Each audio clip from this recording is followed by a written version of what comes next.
Okay, let's move to the next question now. Question here is, what are the present challenges before the crop diversification? How do the emerging technologies provide an opportunity for the crop diversification? Why this question was asked? First and foremost, directly related to syllabus of major cropping pattern in India. Secondly, in the previous year mains, questions have been asked with respect to cropping patterns. For example, in mains 2020, we had this question as to what are the major factors responsible for making rice wheat system a success. In spite of the success, how has this system become a bane in India? Apart from this, this question also has a relevance as far as the current affairs is concerned. Remember, some aspects of this I had already discussed in the current affairs classes, right? So right now, if you see the green revolution states such as Punjab, Haryana, etc., they are facing agrarian crisis. For example, here if you see the percentage increase in the income levels of the farmers. In Punjab and Haryana, the farmers' income level on an annual basis, it is increasing by just 1%. Whereas the income level of the farmers in rest of India, it is increasing by 3%. In terms of per capita income, the farmers in Punjab and Haryana may be richer in comparison to the other farmers. But the rate at which the income level is increasing in Punjab and Haryana, it is just 1% in comparison to 3% in rest of India. Similarly, 1 hectare of agricultural land in Punjab and Haryana gives a return of say 1.5 lakh on an annual basis to the farmers. But this same 1 hectare of agricultural land in say states such as Tamil Nadu, Andhra Pradesh, it gives a return of 2.25 lakhs. Why has this problem occurred? Can I say it's because of the monocropping system which is practiced in green revolution states? Because the green revolution states are focused more upon rice and wheat. So because of which their input cost has increased, productivity is lower, and their income level is not increasing properly. So there is a need for the crop diversification in the green revolution states. But directly, rather than asking as to why India should go for crop diversification, what are the benefits of crop diversification, what did UPSC ask? UPSC asked as to what are the challenges in crop diversification. So if someone had prepared the topic of crop diversification by adopting a 360-degree approach, such a student would have easily written the answer. For example, when you prepare for crop diversification, you must prepare topics such as what is crop diversification, what are the benefits of crop diversification, what is the present status of crop diversification, what are the challenges in the crop diversification, and how to promote crop diversification. So if you adopt this approach to prepare a particular topic, automatically a student would have written a very good answer to this question. So let's understand about the content for the answer. But before that, let's first understand as to what do you actually mean by crop diversification. When you say crop diversification, what does it actually mean? Let me explain this concept first. Crop diversification basically means growing more than one crop on the agricultural land.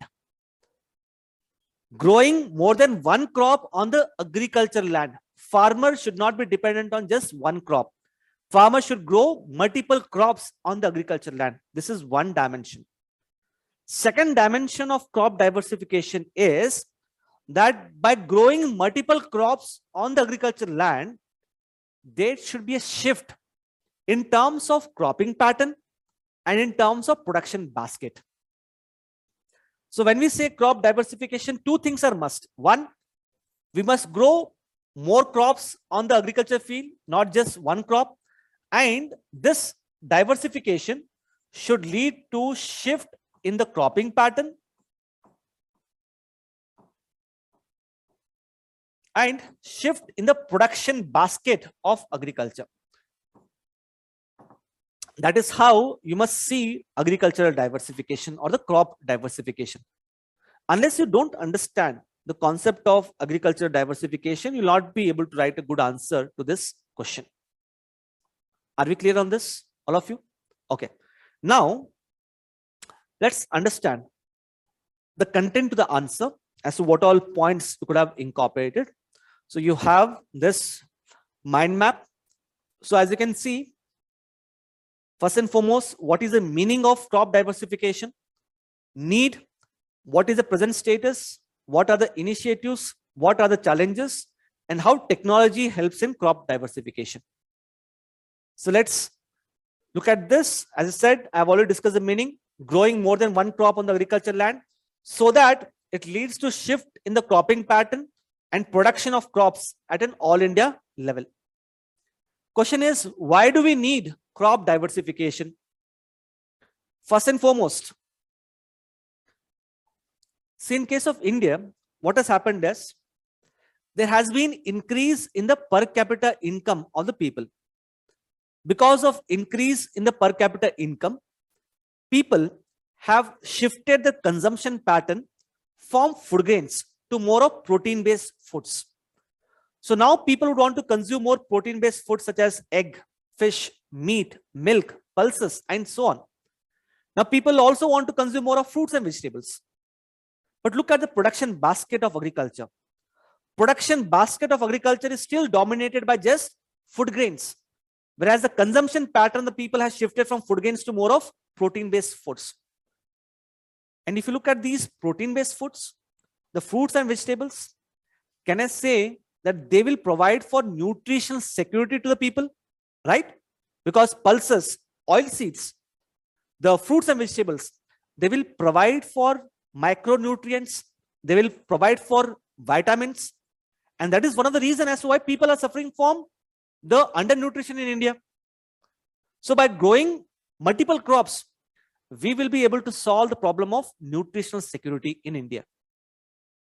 Apart from that, since there is a mismatch between production basket and consumption basket, repeatedly we see protein-based inflation in India. Protein-based inflation, especially the prices of pulses, edible oils, fruits and vegetables, they keep on increasing, right? Why are we having this problem? Because of demand-supply mismatch. So by growing multiple crops, by going for crop diversification, we would be able to solve the problem of this protein-based inflation. So with respect to why India should go for crop diversification is, one, provide nutritional security, address hunger and malnutrition, reduce protein-based inflation, promote sustainable agriculture practices, and last and most important is that it has a potential to double the farmers' income. For example, Dalwai panel has said that 1 hectare of agricultural land which is presently used for monocropping, that is, if it is presently used for growing single crops, if we diversify this agriculture land, if we use this agricultural land for growing multiple crops, farmers' annual income may increase by 1 lakh. So crop diversification has a potential to increase the income levels of the farmers by 1 lakh. And what is the present status? Now, if you see, rice and wheat alone account for 38% of the area under agriculture. So cropping pattern in India has come to be dominated by rice and wheat. Only one crop is grown on more than 50% of agriculture land in India, which shows that there is poor status of agricultural diversification. Now, why are these things important? See, the question is, what are the challenges in crop diversification, right? Now, before writing the challenges, you would have to highlight as to what is the present status of crop diversification, right? So most of us would write that Indian agriculture has come to be dominated by monoculture farming. How to build upon that? How to enrich that? Give certain facts and figures here. Like rice and wheat alone account for 38% of the area. This will give addition to your answer, value addition to your answer. Now, question is, what are the challenges in the crop diversification? Now, when you come across such question, which you think is very open-ended, which you think that there are multiple points which can be written in the answer, what you could do in that particular case is arrange those multiple points into macro dimensions. That is very important. The way you structure the body of the answer is very important. So just writing randomly 15 points will not help, but arranging those 15 points to macro dimensions, that will help. So look what I've done here. I've got, say, around 15 points. I've arranged these 15 points into broad dimensions, such as input related factors, production related factors, and marketing related factors. So this is how you must keep on structuring your answer. With respect to input related factors, I hope all of these are self-explanatory, right? Fragmented land holdings, rain-fed agriculture, poor access to high-yielding variety of seeds.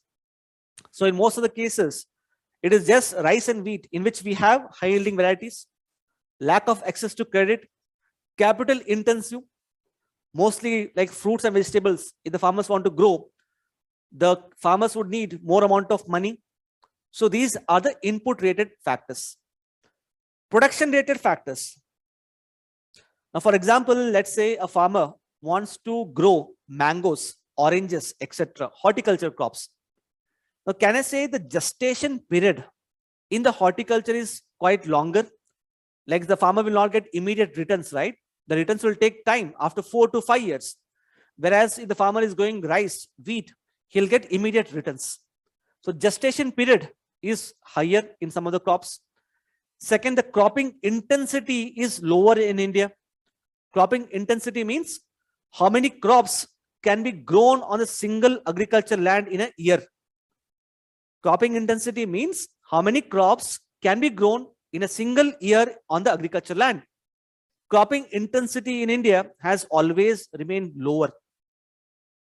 Next, if you look at the yield rates, the per hectare yield of pulses, oil seeds, nutri-cereals, etc., this is much lower in comparison to the yield rates of rice, wheat, etc.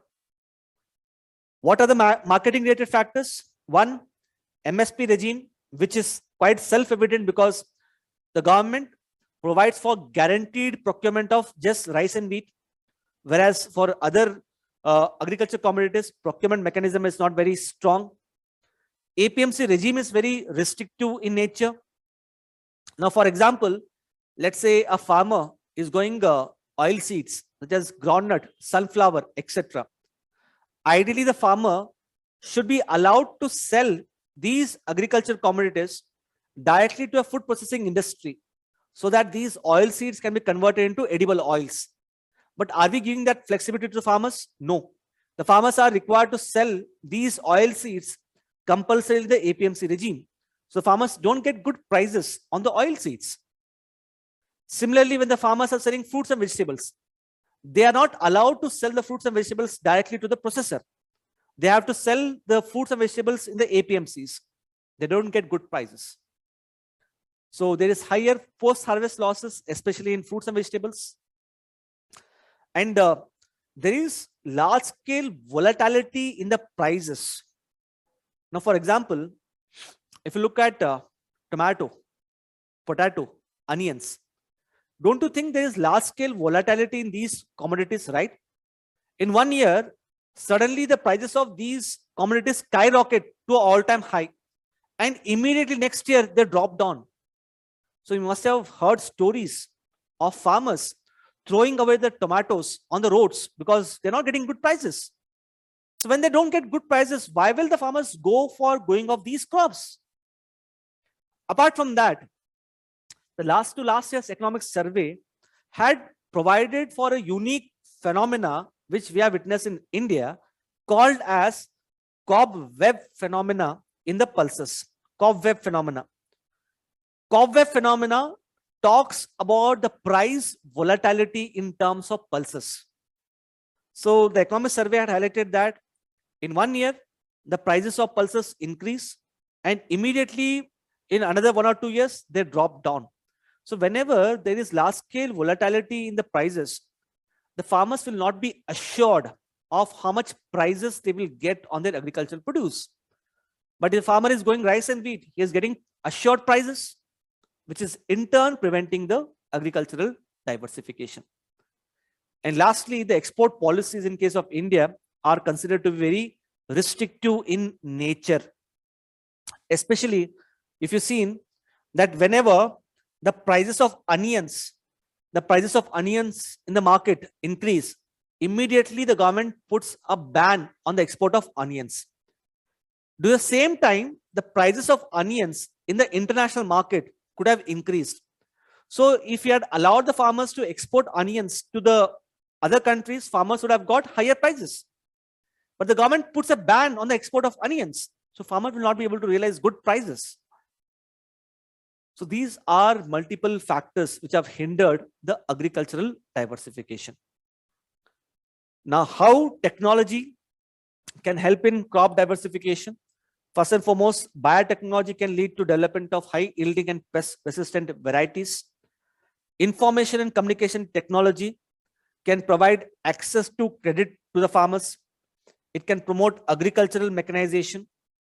I hope most of you must have heard about custom hiring centers, right? Custom hiring centers allow the farmers to hire agriculture machineries and tools on a rental basis. So government has developed custom hiring center app, which in turn enables the farmers to hire agriculture machineries on a rental basis. We can provide advisory services to the farmers at each and every stage of crops. That is, when should the crops should be sown, what kind of fertilizer should be used, when fertilizer should be used, when the crop should be harvested. All of these advisory services are currently provided through the Kisan Suvidha app. Price signals can be given to the farmers through the Agmark net. So when the farmers are informed of what prices they are likely to get on the agricultural commodities, automatically farmers will diversify the agricultural production. Then you have ENAM, which enables the farmers to get higher prices on their agriculture produce by enabling them to sell their agriculture produce anywhere across India. Then we have the precision farming. See, one of the biggest problem in the Indian agriculture is with respect to rising input cost. Farmers tend to use more of inputs than what is actually needed. For example, farmers tend to use more of water, fertilizers, pesticides, insecticides, etc. So that is where the precision farming will come into picture. The precision farming will enable the farmers to use a right amount of inputs at the right time. So right amount of inputs can be used at the right time, which will in turn enable the farmers to reduce the input cost and increase their productivity. And this kind of precision farming can be practiced through the emerging technologies such as artificial intelligence, remote sensing, GPS, and micro irrigation. One example which I can give you here is an app which has been developed by Microsoft. Microsoft has developed an app known as Artificial Intelligence Sowing App. This app has been developed by Microsoft in association with ICRISAT. Under this Artificial Intelligence Sowing App, what we do is Microsoft and ICRISAT, they keep on monitoring the weather pattern in a particular area. They keep on monitoring the rainfall pattern. Through remote sensing, they also keep on monitoring the soil moisture status. And then at the right time, they will give inputs to the farmers that this is the time that you should sow the crops. So here the farmer need not make any kind of investment on his agriculture field in terms of installing any sensors. A farmer will just have a feature phone. This feature phone should be capable of receiving text messages. That's it. So we send text messages to the farmers that this is a time that you have to start sowing the crops and all the other advisory services. How? By incorporating new age technologies such as artificial intelligence, remote sensing, GPS, micro irrigation, and so on. Now you must be wondering, is it really practiced in India? Yes, it is being practiced in India. It is practiced, or rather, it has been quite famous, successful in two states of Karnataka and Andhra Pradesh. Karnataka and Andhra Pradesh have adopted this artificial intelligence sowing app. In fact, this is a case study which has been highlighted by Niti Aayog. So you must be knowing that Niti Aayog has come up with a concept paper, National Strategy on Artificial Intelligence, right? So in this concept paper of National Strategy on Artificial Intelligence, Niti Aayog has highlighted about this particular case study. Similarly, you have a private sector company known as Simply Fresh Farm. This private sector company has recently started Asia's largest precision farm in India. So this state-of-art farm in India, started by Simply Fresh, it is using the new emerging technologies such as artificial intelligence, remote sensing, GPS, and so on. So these are some case studies which you could incorporate. So by emerging technologies, we will be able to promote crop diversification. Similarly, other things such as accurate weather forecasting through artificial intelligence, big data. Smart drones can be used for monitoring the crop health. Then soil sensors for the water optimization. So this is how the emerging technologies can help us promote diversification of crops. I hope you are clear now, all of you. Okay. So let's look at the suggested answer. So you can see in the introduction, you have to write what is crop diversification and why we need crop diversification. That's the most important part. Start with the introduction of crop diversification and its significance. In the body of the answer, see, there are two dimensions, right? These are two dimensions. The first dimension is challenges and then the technology. Now, before writing these things, please incorporate these things. The present status of crop diversification. That is the most important part. You cannot leave out that part. You have to say that this is the present status of crop diversification. Crop diversification in India is very poor. And why it is poor? So you are able to establish an organic linkage from first dimension to the second dimension. And in the conclusion, a kind of way forward. As part of way forward here, you could incorporate the recommendations of Dalwai panel, which highlighted that technology in agriculture